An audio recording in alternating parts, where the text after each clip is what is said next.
శ్రీమాత్రే నమః. అమ్మవారి నవరాత్రులు రేపటి నుండే ప్రారంభమవుతున్నాయి. అయితే మనం మొదటగా చేయవలసింది ఈరోజు అమావాస్య రోజే సాయంకాలము అమ్మవారికి నమస్కరించుకొని, అమ్మ రేపటి నుండి నేను నీ నవరాత్రులను చేయాలని సంకల్పించుకుంటున్నాను తల్లి. నా ఈ సంకల్పాన్ని నెరవేర్చమ్మా, ఎటువంటి ఆటంకం లేకుండా నేను నా సంకల్పాన్ని నెరవేర్చుకునేటట్టు దీవించు తల్లి. మొత్తము అయిపోయిన తర్వాత, నవరాత్రులు అయిపోయిన తర్వాత నేను నీకు నెయ్యి దీపము 2 కొబ్బరికాయలు కొడతాను తల్లి అని నమస్కరించుకోవాలి.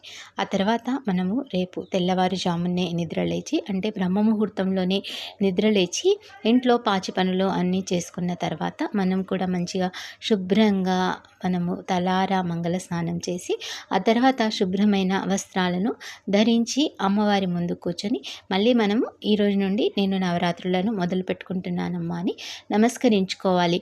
మొదటగా మనం దీపారాధన చేసుకొని, ఆ తర్వాత మనం గణపతి పోకను మనం పసుపుతో చేసిన గౌరమ్మని ముందు ఉంచుకొని, తర్వాత మనము ఏదైనా ఫోటో, మన దగ్గర ఉన్న దుర్గాదేవి ఫోటో అయినా సరే, లలితాదేవి ఫోటో అయినా, శివపార్వతుల దేవి ఫోటో అయినా, ఏదైనా మన ఇంట్లో ఉన్న దాంతో మనము మంచిగా తృప్తిగా గంధము పుష్పాలతో అలంకరణ చేసి ఈ విధంగా మనము ఆచమన్యం చేసుకోవాలి. ఎందుకు అంటే మనం ఎవరము, ఎక్కడ వాళ్ళము అనేది మనం భగవంతుడికి చెప్పడం అన్నట్టు. ఒక పద్ధతి ప్రకారం ఇది మొదటి రోజు ఉంటుంది.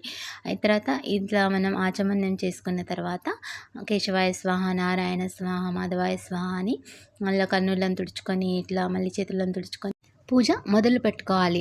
అంటే దీంట్లో మనకు అఖండ దీపము లేదు, కలుషము లేదు, నిత్య పూజ లాగానే, కానీ అమ్మవారికి పీఠం వేసి మనం పూజ చేస్తున్నాము. అంటే నవరాత్రులు అన్నట్టుగా మనము అమ్మవారికి 9 రోజులు పీఠాన్ని ఏర్పరచుకొని ఈ విధంగా సింపుల్గా రోజువారి పూజలాగానే చేసుకుంటున్నాము. దీనికి నిష్టా నియమాలు ఏమైనా ఉంటాయి అంటే, మొదటి రోజు మాత్రం తలార స్నానం చేయాలి. మంగళ స్నానం అంటారు. కొంచెం పసుపు చెంపలకు రాసుకొని, కుంకుమ రాసుకొని, మనకి పాపిటలో కూడా కుంకుమ రాసుకొని, మా నడినెత్తి మీద కొంచెము కొబ్బరి నూనె రాసుకొని, కాళ్ళకి చేతులకి పసుపు రాసుకొని స్నానం చేయడాన్ని మంగళ స్నానం అంటారు.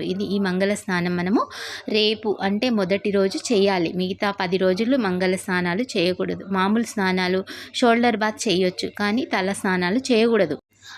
ఇంట్లో 10 రోజులు కూడా మీరు నాన్ వెజిటేరియన్స్ అయితే నాన్ వెజ్ వండకూడదు. మళ్ళీ వెజిటేరియన్స్ అయినా సరే ఉల్లిగడ్డ, వెల్లిపాయ తినకూడదు. ఈ విధంగా మనము అది మాత్రం మ్యాండేటరీ. మనము అమ్మవారికి మనము అది ఇస్తున్న మర్యాద, గౌరవం అన్నట్టు. అదే చూసి అమ్మ మనల్ని సంతోషపరుస్తుంది. మర్యాద, గౌరవం ఇవ్వాలి. మనం పూజలు అతిగా చేసి నైవేద్యాలు తిప్పుతూ ఉండడం కాదు. మర్యాద, అమ్మవారిని కూర్చోబెట్టినప్పుడు అమ్మవారు ఇంట్లో ఉంది